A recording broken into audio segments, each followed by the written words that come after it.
ಕಷ್ಟದಲ್ಲಿ ನೊಂದಿರುವ ಪ್ರೀತಿಯ ನನ್ನ ಬಂಧು ಮಿತ್ರರೇ ಹಾಗೂ ನನ್ನ ಸ್ನೇಹಿತರೆ ಎಲ್ಲರಿಗೂ ಸ್ವಾಗತ ಮಾಡ್ತಾ ಇವತ್ತಿನ ಓಂ ಶ್ರೀ ರಾಘವೇಂದ್ರಾಯ ನಮಃ ಅಂತ ಹೇಳ್ತಾ ಶ್ರೀ ರಾಘವೇಂದ್ರ ಮೋಟಿವೇಶನಲ್ ಚಾನಲ್ಗೆ ಸ್ವಾಗತ ಹಾಗೂ ಸುಸ್ವಾಗತ.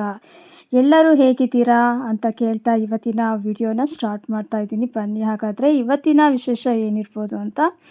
ಪ್ರತಿಯೊಬ್ಬರ ಜೀವನದಲ್ಲೂ ಕಷ್ಟವೆಂಬುದು ಬಂದೇ ಬರುತ್ತದೆ. ಯಾವುದೇ ಕಷ್ಟ ಇದ್ದರೂ ಕೂಡ ಗುರುರಾಯರ ಸ್ಮರಣೆ ಮಾಡುವುದರಿಂದ ಎಲ್ಲ ಕಷ್ಟಗಳನ್ನು ಮಂಜಿನಂತೆ ಕರಗಿ ಹೋಗುತ್ತದೆ.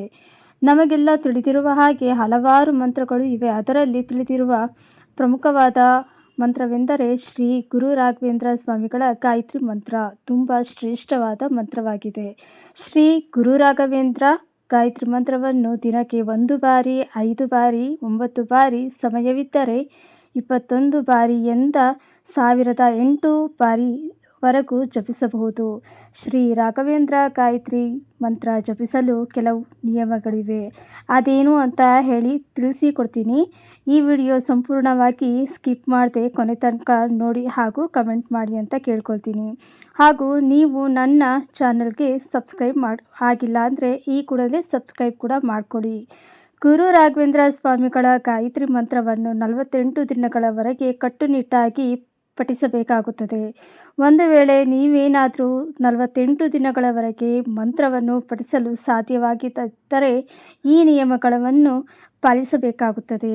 ಶ್ರೀ ರಾಘವೇಂದ್ರ ಸ್ವಾಮಿಗಳನ್ನು ಗಾಯತ್ರಿ ಮಂತ್ರವನ್ನು ಆರಂಭಿಸಲು ಗುರುವಾರ ಅಥವಾ ಶುಕ್ಲ ಪಕ್ಷ ಪುಷ್ಯ ನಕ್ಷತ್ರ ದಿನಗಳಲ್ಲಿ ತುಂಬ ವಿಶೇಷ ಶಕ್ತಿ ಇರುವ ದಿನಗಳು ಆಗಿದೆ. ಈ ದಿನಗಳಲ್ಲಿ ಆರಂಭಿಸಿದರೆ ಬಹಳ ಒಳ್ಳೆಯದು. ಪ್ರತಿದಿನ 108 ಬಾರಿಯಂತೆ 48 ದಿನಗಳವರೆಗೆ ಸತತವಾಗಿ ಶ್ರೀ ಗುರು ರಾಘವೇಂದ್ರ ಸ್ವಾಮಿಗಳ ಗಾಯತ್ರಿ ಮಂತ್ರವನ್ನು ಪಠಿಸಿದಲ್ಲಿ ಕಲಿಯುಗದ ಕಾಮಧೇನು ಕಲ್ಪವೃಕ್ಷ ಆಪದ್ಬಾಂಧವ ರಾಘವೇಂದ್ರ ಸ್ವಾಮಿಗಳು ನಿಮಗೆ ಅನುಗ್ರಹವನ್ನು ಕೊಟ್ಟೇ ಕೊಡುತ್ತಾರೆ.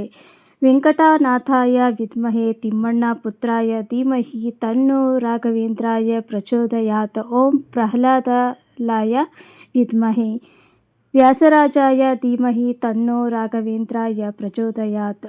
ಯಾರು ಈ ಮಂತ್ರವನ್ನು ಸಂಜೆ ಅಥವಾ ಬೆಳಗ್ಗೆ ಕನಿಷ್ಠ 21 ಬಾರಿ 48 ದಿನಗಳವರೆಗೆ ಪಠಿಸುತ್ತಾ ಬರುತ್ತಾರೋ ರಾಯರು ಅವರ ಕಷ್ಟಗಳನ್ನು ಪರಿಹರಿಸುತ್ತಾರೆ ಅಂತ ಹೇಳ್ತಾ ಇವತ್ತಿನ ಈ ವಿಡಿಯೋನ ಇಲ್ಲಿಗೆ ನಾನು ಎಂಡ್ ಮಾಡ್ತಾ ಇದ್ದೀನಿ. ಖಂಡಿತ ಎಲ್ಲರಿಗೂ ಕೂಡ ಶ್ರೀ ರಾಘವೇಂದ್ರ ಸ್ವಾಮಿಗಳು ಸದಾ ಅವರ ಆಶೀರ್ವಾದ ಇರಲಿ ಅಂತ ಹೇಳ್ತಾ ಇವತ್ತಿನ ಈ ವಿಡಿಯೋನೇ ಎಂಡ್ ಮಾಡ್ತೀನಿ. Thank you very much.